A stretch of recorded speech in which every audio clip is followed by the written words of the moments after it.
knock. Hey creatives, welcome back to my channel. I am back with another episode of my 5-minute Fat Quarter series.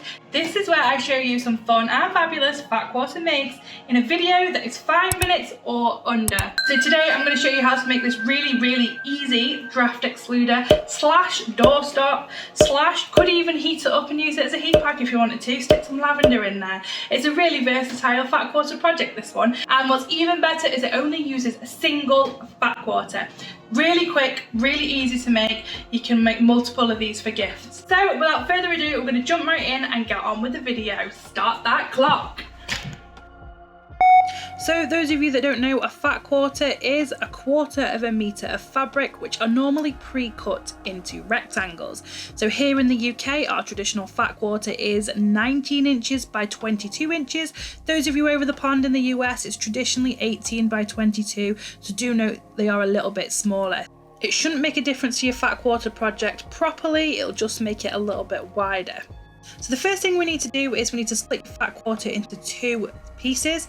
I'm measuring here, so the width of the Fat Quarter, the line across the bottom, is your 22 inches and your height is your 18 or 19 inches. So from the bottom I'm measuring up 12 inches and I'm putting little dots and I'm lining this up so that we should have 2 rectangles and one will be a lot thinner than the other. Here is a quick diagram to show you what the measurement should be. So next we're going to take the smaller rectangle and we're going to turn this into a handle. So with the right side of the material facing down initially, we're going to take our iron, heat it up, obviously make it nice and hot, and we're going to fold this strip in half and iron down the crease. Once we've ironed that crease down, we're going to fold the strip into quarters and iron down those creases as well. So you'll see here we're folding it into a quarter so that both pieces meet in the middle.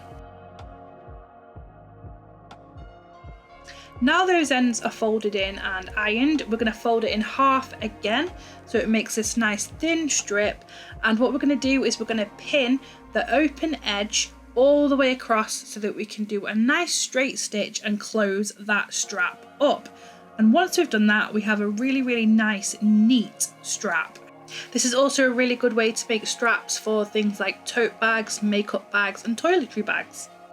So moving on, we're going to grab our other big rectangle, which is obviously the main part of our doorstep, and we're going to divide the measurement of 12, which is the height of the rectangle.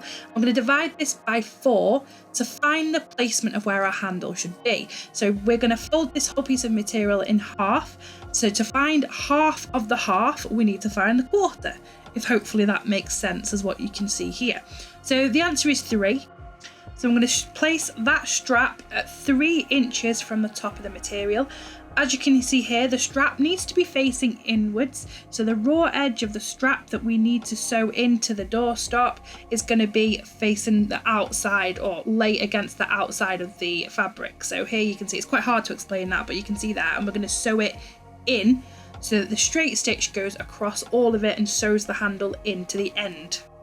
From here, we're going to pin all the way around, so all those open edges we're going to pin across, secure them so they're nice and in place, and we're going to then do one long straight stitch across the whole thing to secure it. Start bottom right, leaving the gap to fill on bottom left. When you get to the corner of your fabric, leave your needle in the fabric, leave your needle down, lift your foot up and just swivel around your piece of material, pop your foot back down, and you'll be able to carry on as one long straight stitch without having to take your material off. Leave a small gap at the very end, maybe about 1 inch, so we can turn it the right way around.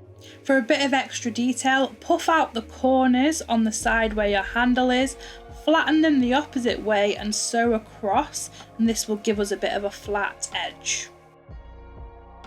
Chop off the extra material on those corners and then turn your bag the right way around by pulling it through the hole.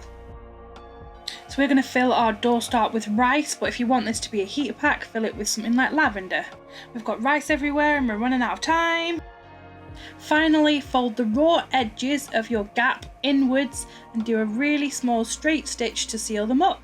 And there you have your doorstop slash small draught excluder slash heat bag thing. Bear in mind, if you are going to use this as a heat bag and put it in the microwave, then make sure you put it in with a mug of cold water 30 seconds at a time. Do not overheat, and we are done. So if you enjoyed that, there is a few more fat quarter makes for you here, and a couple of my other sewing videos that you think you might like over here. So make sure you subscribe, hit the like, and help support my channel. See you in the next one. Bye!